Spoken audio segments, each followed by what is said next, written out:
In the name of Allah, the most beneficent and the most merciful।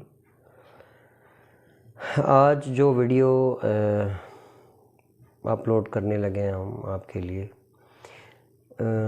वो है reading skill के हवाले से, आइल्स की रीडिंग स्किल जो स्पेसिफ़िक है। इससे पहले लिसनिंग स्किल के हवाले से एक कंप्लीट वीडियो जो है वो अपलोड की थी, उम्मीद है आपको पसंद आई होगी। रीडिंग स्किल के अंदर रीडिंग जो है ना वो कम्प्रीहेंशन टाइप रीडिंग होती है। इसमें आपको 3 पैसेज दिए जाते हैं और आपको ना 1 आवर दिया जाता है।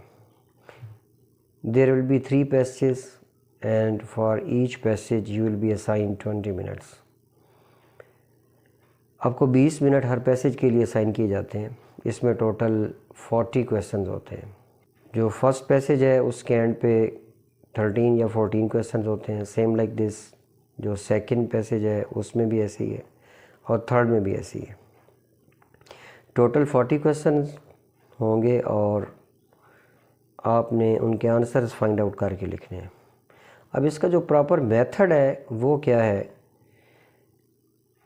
As far as the reading preparation is concerned, that's different, and as far as the reading exam is concern, that's different.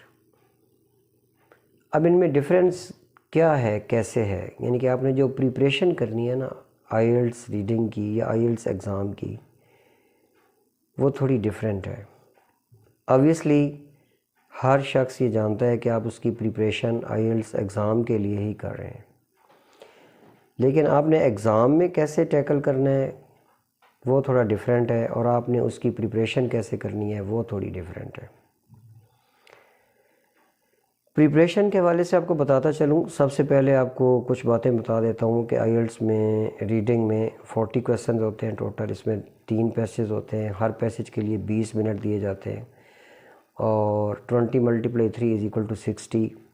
तो 60 मिनट्स जो है ना वो आपके पास होंगे इसको कंप्लीट करने के लिए।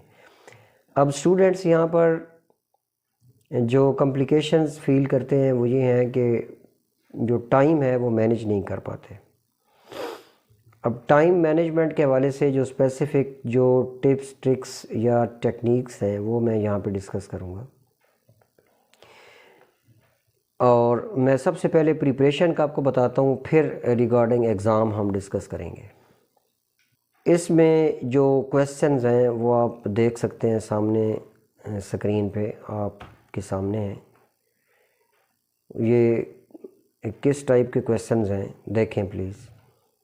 इन क्वेश्चंस में मल्टीपल चॉइस क्वेश्चंस हैं, शॉर्ट आंसर क्वेश्चंस हैं, सेंटेंस कंप्लीशन क्वेश्चंस हैं, समरी कंप्लीशन क्वेश्चंस हैं, flow chart and like a table completion questions ये हैं, डायग्राम कंप्लीशन क्वेश्चंस। उसके बाद yes no not given, true false not given. Headings के हवाले से क्वेश्चंस हैं, you will have to find out the heading of paragraphs, इस हवाले से क्वेश्चंस हैं। क्लासिफिकेशन क्वेश्चंस हैं, matching questions and sometimes labelling a diagram, these type of questions will be there. इस टाइप के क्वेश्चंस होंगे। जैसा कि मैंने पहले आपको बताया है कि मैं पहले प्रिपरेशन के हवाले से बताता हूँ, तो आपने ऐसा करना है कि जो आपके पास स्पेसिमेंस हैं ना, अगर नहीं हैं तो आप वो स्पेसिमेंस मिल सकती हैं, मुझसे भी मिल सकती हैं। आप उनकी प्रैक्टिस कैसे करेंगे? हर लेक्चर में ये बात बताना जो है ना वो मेरा ख़्याल है ज़रूरी है कि practice makes a man perfect. उनकी प्रैक्टिस जब आपने करनी है तो जो डिफ़िकल्ट वर्ड्स हैं आपने उनको अंडरलाइन करना है, and you will have to learn the meanings of those words.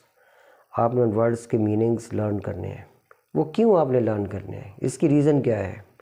अगर आपने प्रॉपर तरीके से आइल्स जो है उस पर अपनी ग्रिप या अपना होल्ड आपने यानी कि ना करना है, तो वो इस वजह से आपने करना है कि वो जो आप वर्ड्स लर्न कर रहे हैं वो आपके जहन में स्कैन होते जा रहे हैं। जैसे जैसे वो स्कैन होते जा रहे हैं आपकी वोकेबुलरी जो है वो इंक्रीज़ होती जा रही है, और जैसे जैसे आपकी वोकेबुलरी इंक्रीज़ होती जा रही है आपकी रीडिंग पावर और राइटिंग पावर इंक्रीज़ होती जा रही है। रीडिंग का पैसेज जो आपके पास होना है, जो आपके सामने होना है, या जो एक स्पेसिमेन आप देखते हैं उसकी आप एग्जाम्पल देखते हैं, असल में वो राइटिंग है। That has been written by someone, वो किसी ने लिखी है और आप उसको रीड आउट कर रहे हैं, और जो आपने राइटिंग करनी है वो किसी ने उसको रीड आउट करना है। तो आपकी अगर रीडिंग स्किल अच्छी होगी, if you are very good in reading, then obviously you will be good in your writing skill. अब आपने जब प्रिपरेशन करनी है तो आपने कंप्लीट पैसेज जो है उसको आपने पढ़ना है। कंप्लीट पैसेज और उसके जो भी पैराग्राफ्स हैं वो आपने पढ़ने हैं। वो पढ़ के आपने उसके डिफ़िकल्ट वर्ड्स और की वर्ड्स अंडरलाइन करने हैं। फिर आपने क्वेश्चंस फाइंड आउट करने हैं और आपने वो राइट आउट करना है। अब यहाँ पे आपको टाइम मैनेज करने का कोई जो है ना वो इशू नहीं है, क्योंकि आप फ्री हैं। आप वो प्रैक्टिस अपने घर पे कर रहे हैं या किसी भी इदारे में कर रहे हैं या कहीं बैठ के भी आप कर रहे हैं, क्योंकि आपने उसको अंडरस्टैंड करने के लिए करना है।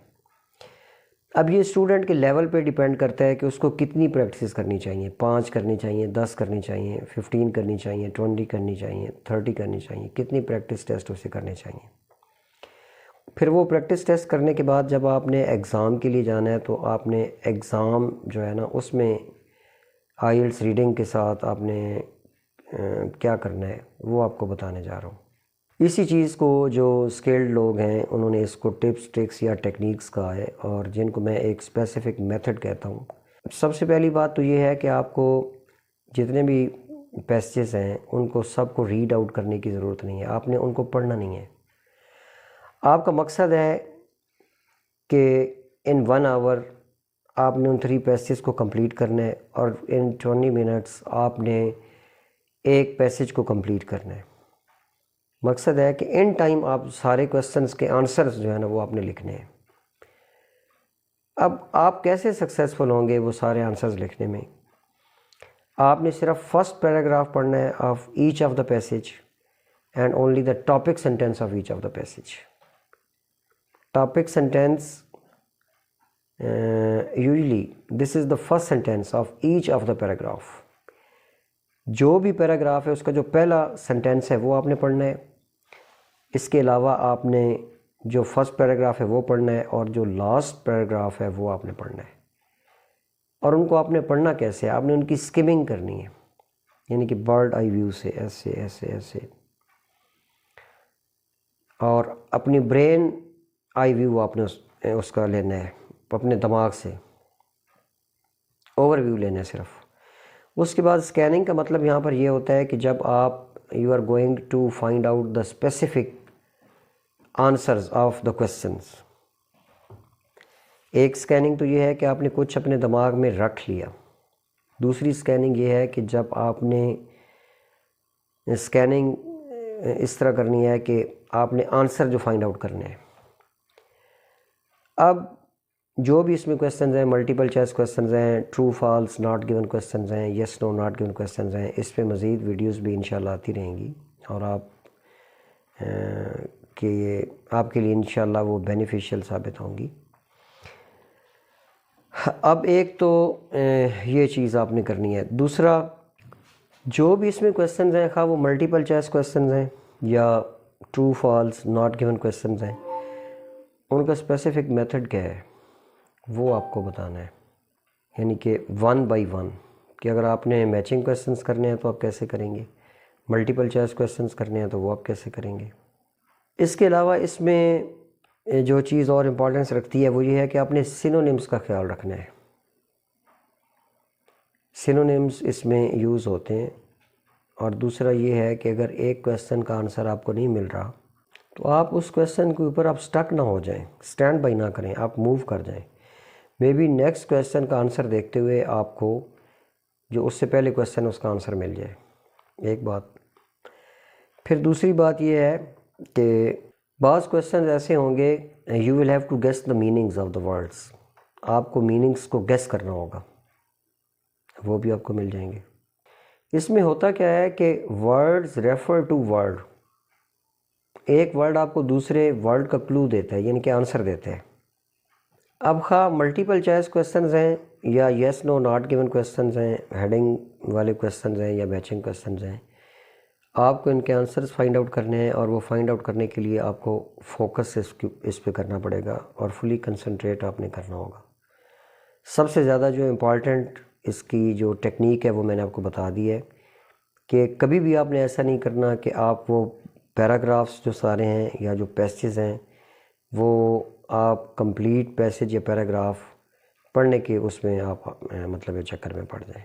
ऐसा आपने नहीं करना। As far as the reading skill is concerned, this comprehension will be consist of 1.5 page or 1 page. So don't do like this that you are first of all you are reading the passage and then you are going to move on the questions and then coming back to the passage.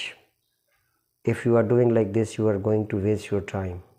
In reading skill, the time is valuable, so don't waste your time. Just read the first paragraph and then all of the topic sentences. It will help you out to get that what are the specific purposes of the paragraph or the theme of the paragraph. As I told you regarding the reading skill, that how we should proceed in exam as far as the reading skill is concerned. Skim the text and questions. Skim the content and questions. I mean, skim means overview, just overview.